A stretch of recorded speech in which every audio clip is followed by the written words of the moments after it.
This video is about a royal ancient king or queen that is finally waking up. This video is for the person that's like having reoccurring dreams.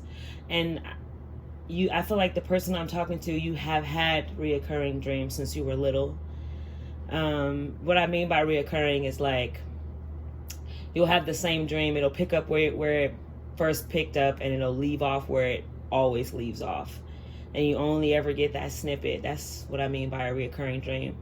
You've had that. I'm seeing Rome, like ancient Rome, or like ancient like Egypt, like a powerful ancient dynasty. You were royalty. You were top royalty, which is why you have a really hard time acclimating to society. The person that I'm speaking to is somebody who deeply feels drained and stripped when they have to go out and do things like, work and stuff like that, because you're not used to that. You're used to being a counsel. You're used to always having everything that you needed, right? Or that you could ever want. But the reason why you live this way is because you come from a bloodline of noble men and women, right? Now, for some of you, I'm seeing that it skipped a few generations. Like maybe your parents weren't that good, or your parents' parents weren't that good, or your parents' parents weren't that good, right? But the bloodline, right? The bloodline itself is a noble bloodline. I see, and you're one of the noblest in your bloodline. You're one of the very first. If you're not the first, you're like the baby of the first, right? When I speak about that, I mean like ancient royal mysticism. I'm seeing mystics, I'm seeing shaman, I'm seeing oracle. I'm seeing the reason why you weren't in society is because you were a prophet. You were somebody who kind of stayed in the castle, and you gave insight to the king or the queen, or you were a voice of reason in high places. And I feel like you're waking up to the reality that these high places were actually low. These high places in society that, you thought built you up to be all that you are, were actually just building you up to tear you down, right? Because I feel like the person that I'm speaking to is a royal person that realizes that it's been a coup to get as close to you as possible in any lifetime that you come here in, and siphon your energy, right? This person that I'm speaking to realizes that this is not just in this lifetime. This is lifetimes in the making that these people have been pretending and siphoning your energy in the mix of it. I'm seeing like a lover. I'm seeing that your lover betrayed you for a clone of you, somebody who pretended to be you. I'm seeing that you've been gone for a while though, because like I feel like you're one of those lovers that you don't just get over. Like the person that I'm speaking to, like the love that you give, people don't just get over that, even if they pretend they do. Like it's a stain that, like, especially if they weren't good to you, like it's a stain that they wear deeply inside their spirit. And I feel like you are realizing, you're waking up to the reality that your twin flame was actually never your twin flame. Your soulmate, your like these people that you thought betrayed you, and how good my person betrayed, these people weren't even your people, right? They weren't even because your people would never do that to you, right? Your people would never betray you. So if you see a lifetime span of betrayals in your eternity, then you need to realize that there are people close to you that shouldn't be. And I think you're realizing that. And I felt wrong when I said you need to realize, right? Because I feel like you already do. I feel like I'm speaking to somebody who is deeply aware, deeply, deeply connected. Somebody who is like, I'm talking about hypervigilant when it comes to your capabilities to read between the lines and to decode the system. You're like a divergent, but you're like a divergent avatar. Like you're You're like the epitome, like the firstborn or the secondborn of divergicism, right? So when it comes to, the level of your capacity, and not only that, but the level of your heart, right? This is what they played on. They played on the fact that you cared. They played on the fact that you would be a martyr, that you would take the rap, that you would lie and say you did eat that apple, right? It's been a long time coming, and I feel like the lies have been a long time coming as well. And one thing I will say about this person that I'm speaking to, the person that I'm reading in this energy here right now, this person is someone who is extremely strong. I mean, I don't think you realize how strong you are because you're the one in the strength, right? But from someone else looking at you, they're like, whoa, this person is like super strong. Like, they have no idea what I threw at them. Like, they have no idea the level of death magic, the level of ritualistic humiliation that I threw at them. Like, this is stuff that makes people go home and never come back out of their house again, like they are clocked out, like they clock themselves out for this type of method of torture and abuse, right? And you kind of take it on the chin. Excuse me. You take it on the chin like a legendary ancient royal king or queen. This is why, and I don't even want to say king or queen. I feel like you're like a goddess or like a god. Like you're not earthly. Like when you come here, this is why they are in awe at you, because you're not, like, even when you're here, you're not here. Like you're something else. Like you're somewhere else. Like you are the epitome of what it means to be in the presence of something amazing and miraculous.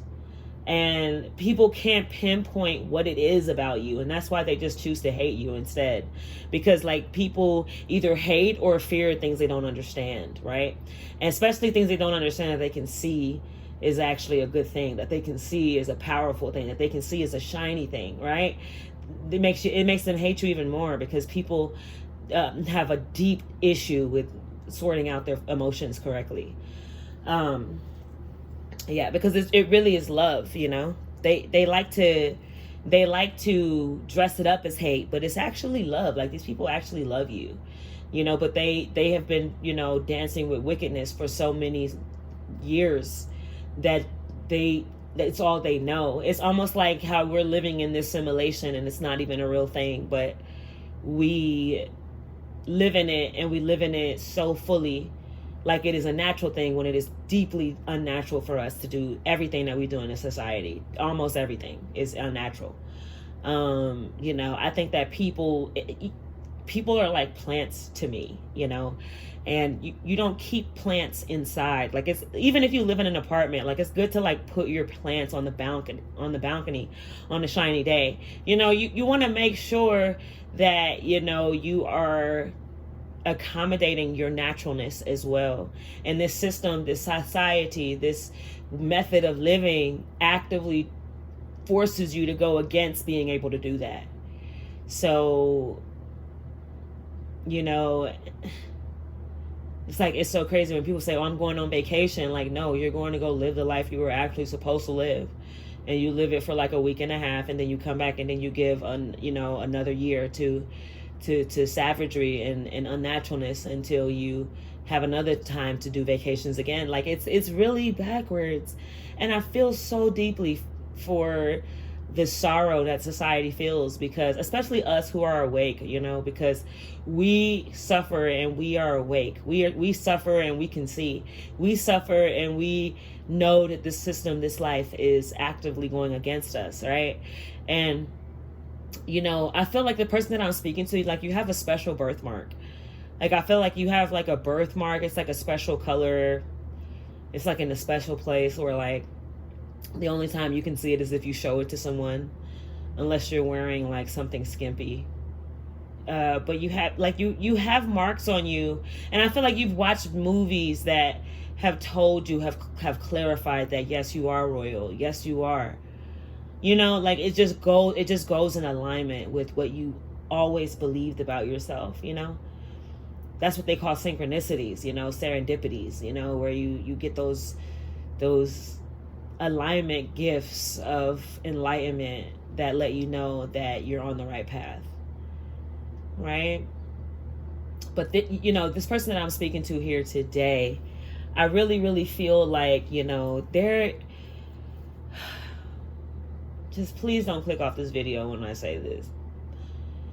Like, there is love on the horizon for you. I just feel cringe saying it. Like, whoever I'm speaking to deeply does not want love. I feel like this person that I'm speaking to, like, you just want to figure out how to cultivate your gifts, how to live and heal from what you've already endured living in this society. So sleep. I feel like you're focused on your peace, on your gladness, on your happiness, on fortifying a fortress that is impenetrable so that you can live out the remainder of your days as in peace as you possibly can. And I feel like you would rather have a dog or a cat, but I feel like your person feels the same way. Like, I feel like that's how you know who your person is. 6 and 9 can be significant here.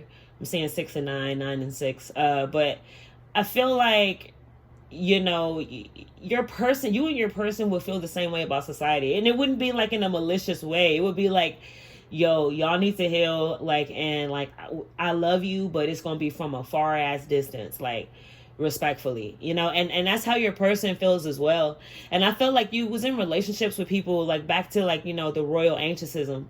You were in relationships with people who did not, keep those doors unlocked. I mean, did not close those doors. They kept the doors unlocked. They kept back doors open.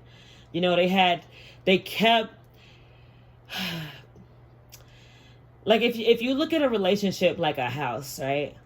Like, if you was to look at the relationships of the people that you used to be with, just imagine this big ass house, like a big mansion, and all the windows are open and all the doors are open.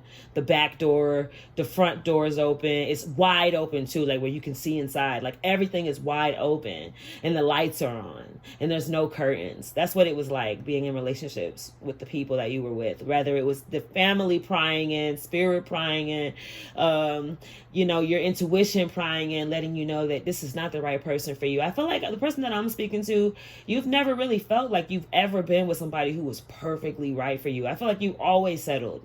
Always. I feel like you've always settled so much that you don't even believe that there's somebody who is actually like a perfect fit for you.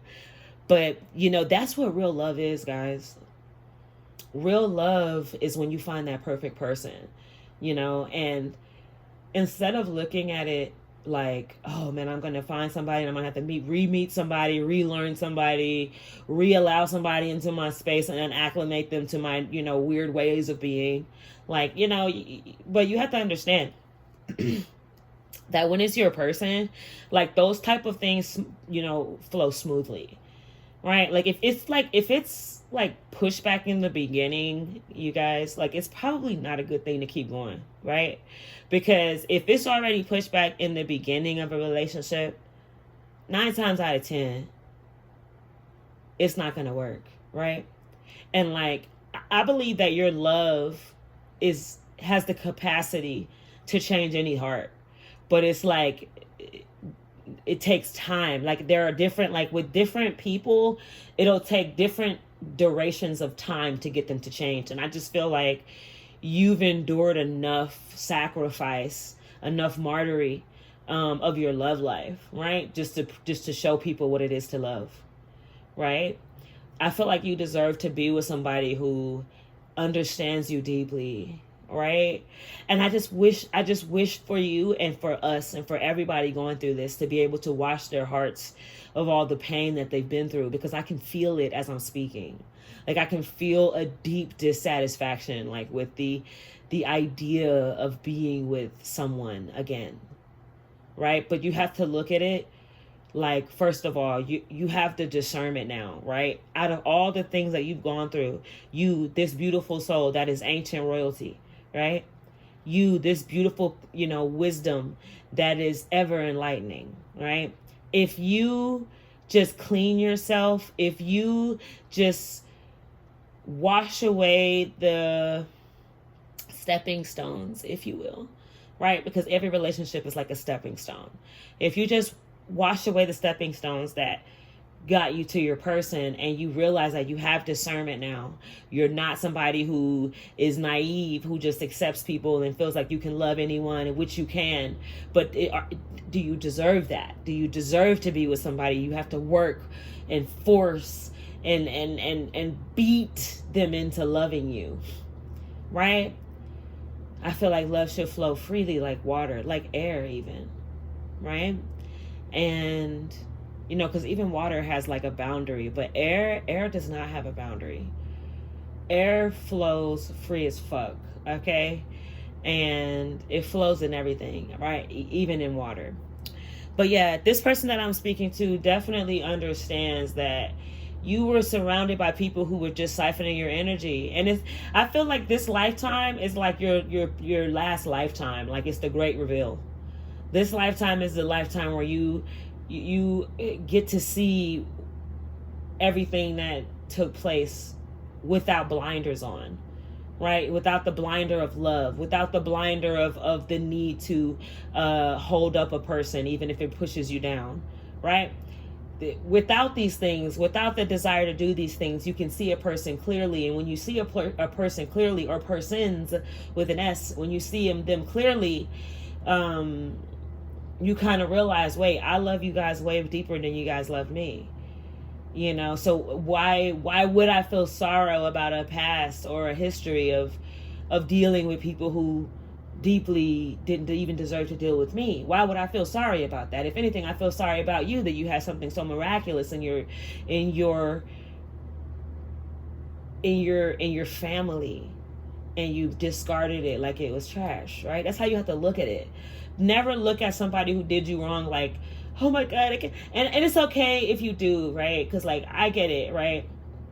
Emotions come, and they come real deep, and they come real hard, especially when you really are doing that shadow work. They come hard. Oh my God, I'm getting like the heebie-jeebies just thinking about it. Shadow work is like, it's like oh my gosh, it's like it's like a tsunami that is so terrifying and so scary, as it's like roaring up, right? It's roaring up to you, but it's like, once you like allow the current to take you, once the tsunami actually comes down, it comes down as like a little gust of wind. Instead of like a flow of ocean, it comes down like air, right? Because that's what it means to heal, right? When you open that red door of pain and betrayal, and you dissect it and you heal it and you go through it, so that way that door can flow freely. Whatever's supposed to be in that door can be open, right? You don't want to have closed doors, especially in your spirit, in your mind, in your personal sacred space. Right? You want to be able to clear those things out, no matter how hard it is, no matter how much it makes you feel bad, right?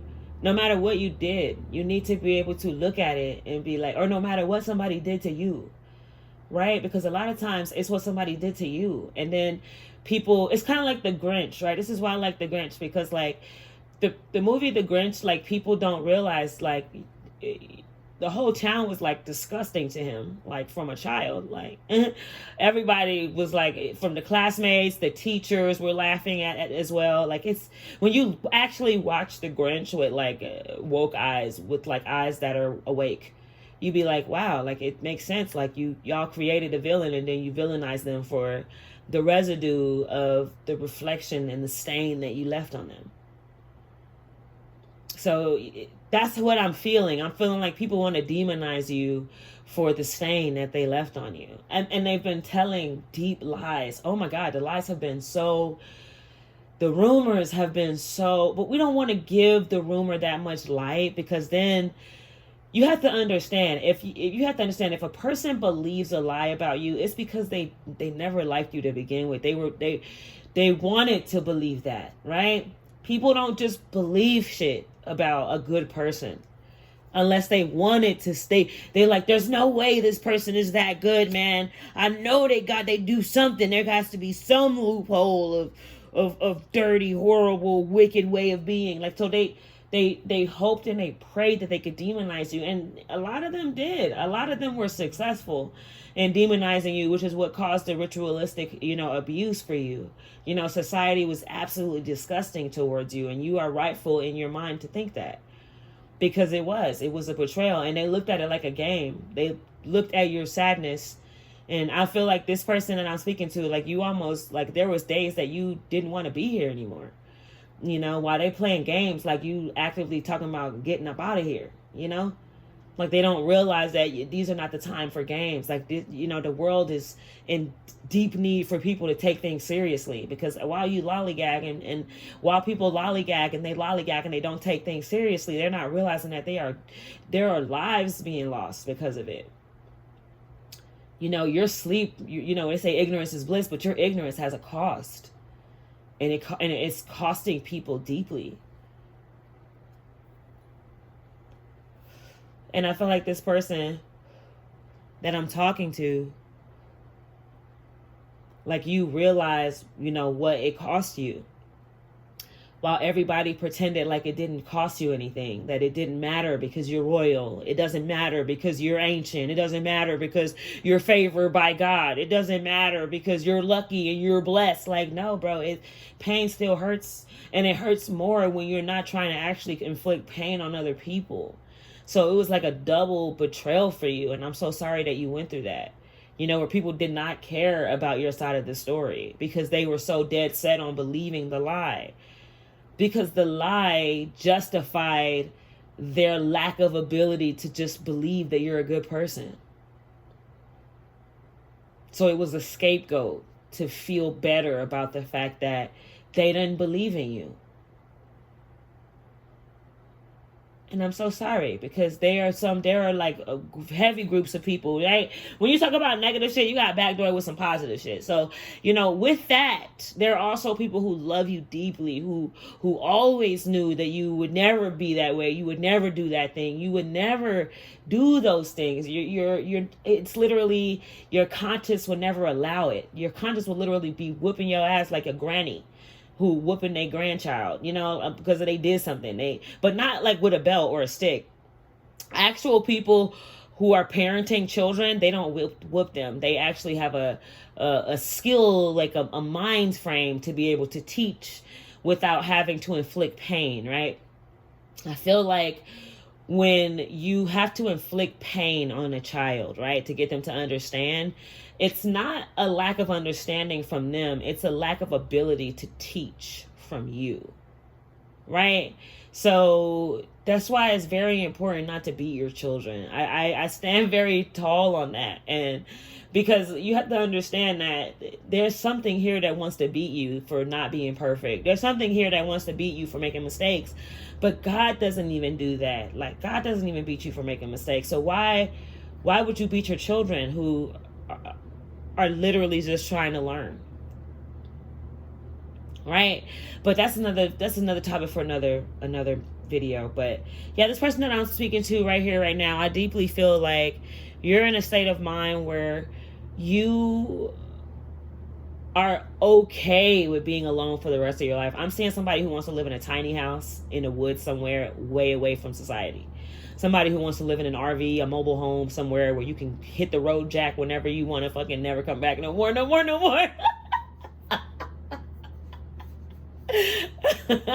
I feel like the person I'm talking to is in a space now where it's like, yes, you enjoy society, but you want to enjoy society the way you want to.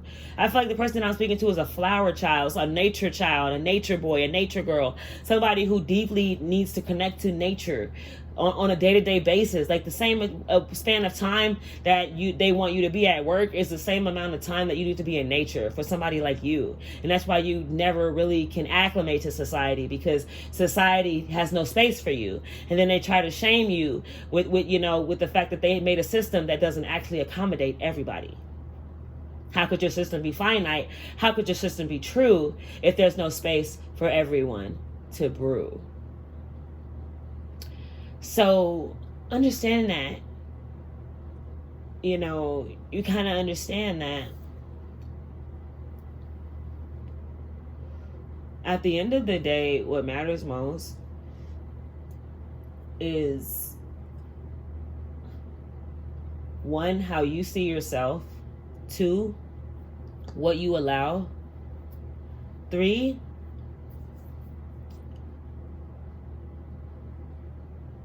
what you're doing it for. Like, I feel like we are so robotically going to work every day that we don't even remember, like, what we're doing it for. Right? And I feel like when we remember what we're doing it for, right? Because, like, yeah, you can have a 9 to 5. I hate 9 to 5s. I just can't wait till everybody wakes up and doesn't want to do this anymore. Because I hate it. I hate it. Okay? I feel like it is such a cop-out. It feels like slavery. It feels like slavery. It's slavery. Most of us are working 8 hours and are barely getting $120 a day. Okay? That is nothing. Okay? You can drive Uber for 4 hours in the right city and make that. Okay? With nobody over your head, nobody bossing you around. There are ways to make money. So when you think of like a 9 to 5 in a corporation, anyway, that's something for another video. Sorry, I'm getting sidetracked, y'all. This is about the ancient royal who realizes that they acclimated to a people who were not their people.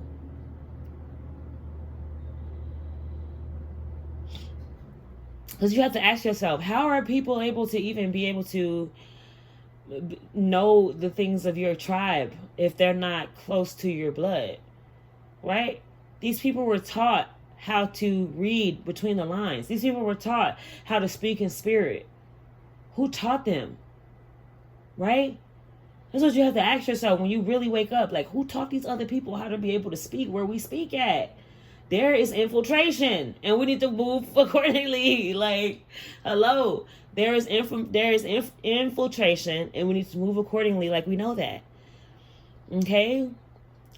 But yeah, this is going to be just a quick reading. Until next time.